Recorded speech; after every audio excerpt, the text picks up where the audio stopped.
Rest. No rest No, for the yeah. baby tonight. Yes. Good evening, ladies and gentlemen. First of all, I should thank the committee of the Hindu Temple of the Greater Chicago for extending this invitation to me for the Mahayagna, Maharudra Yagna. And thank you also my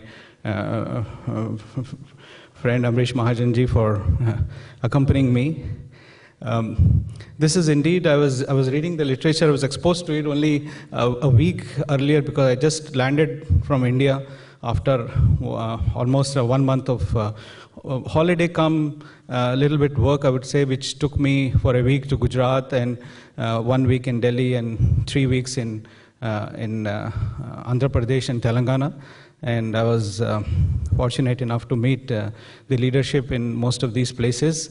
And there's a lot of things to do between our two countries, and you have already seen the excellent visit of President Obama.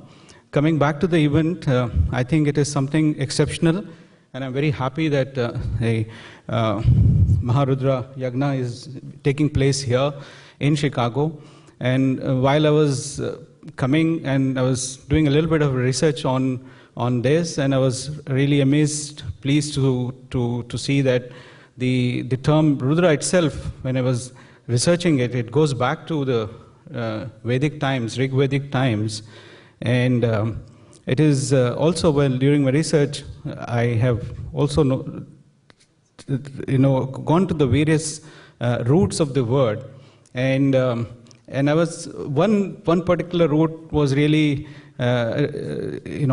inspired me, was that Rudra really also means somebody who eliminates the evil to establish good and establish peace. So this is something I think also the objective of a yagna. Yagnas are being done since the Vedic times. We know of Ashwamedha yagnas being performed, even by kings before the battles, to bring good, to bring prosperity. And I think this something which is being done here, right here in this temple, is a very welcome development. And indeed, we are all very fortunate to be part of this amazing spiritual experience which we are going to have. And as they say that everything is created from nothing, and everything will become nothing in the end. So when we look at this, in this perspective, even from the modern science perspective, the term Rudra has a very deep, significant meaning for all of us. In the end, everything will perish. And when you see the galaxies, it's only a small portion of what the whole universe is all about.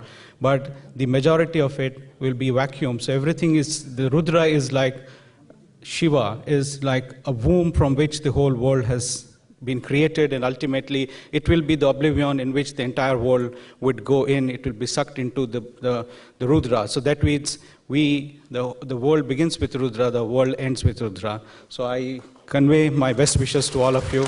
Thank you for inviting me. Thank you. Thank you so much, Dr. Sai.